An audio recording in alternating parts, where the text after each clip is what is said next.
Hello everyone. Dharwad जिल्ह्यामध्ये बहिष्कृतांची पहिली परिषद भरली. तो दिवस होता 29 डिसेंबर 1929.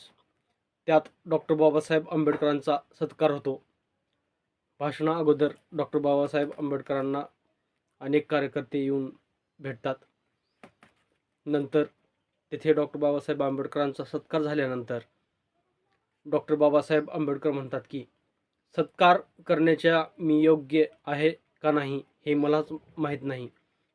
उच्च शिक्षण झाले म्हणजे तो व्यक्ती समजदार होईल असे नाही, तर उच्च शिक्षित होणे म्हणजे आजकाल फक्त डिग्री कमविणे आणि स्वतःचा विकास करून घेणे होय.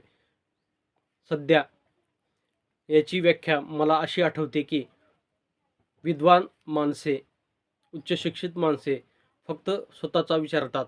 आजही त्यांच्या आयुष्यातून, त्यांच्या डोक्यातून रूढी परंपरा गेलेल्या नाहीत, निघालेल्या नाहीत. तसेच आजही ते अंधश्रद्धा आणि विविध प्रकारच्या गोष्टी अवलंबतात. आजही ते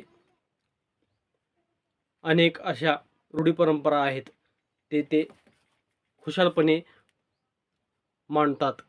म्हणून उच्च शिक्षित झाल्यानंतर कोणीही विद्वान होईल याची गॅरंटी आपणास नाही.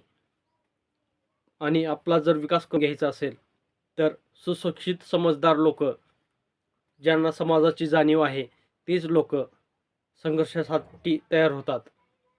पण आपला संघर्ष यशस्वी होण्यासाठी आणि आपल्याला न्याय मिळण्यासाठी राजकीय सत्ता हस्तगत करणे हेच एक पर्याय आहे. मित्र, डॉक्टर बाबासाहेब आंबेडकरांनी ज्या गोष्टी सांगितलेल्या आहेत त्या आजही या काळामध्ये लागू होतात. रूढी परंपरा, संदेह, अविश्वास आपण आपल्या समाजाप्रती, समाजातील विविध घटकाप्रती करत असतो. डॉक्टर बाबासाहेब आंबेडकर यासाठी म्हणतात की ज्यांना समाजाची जाणीव आहे ते समाजासाठी काहीतरी करण्याची इच्छा बाळगतात. मित्र हो, हा व्हिडिओ आवडला तर लाईक, शेअर आणि जास्तीत जास्त सबस्क्राईब करा. धन्यवाद. जय भीम.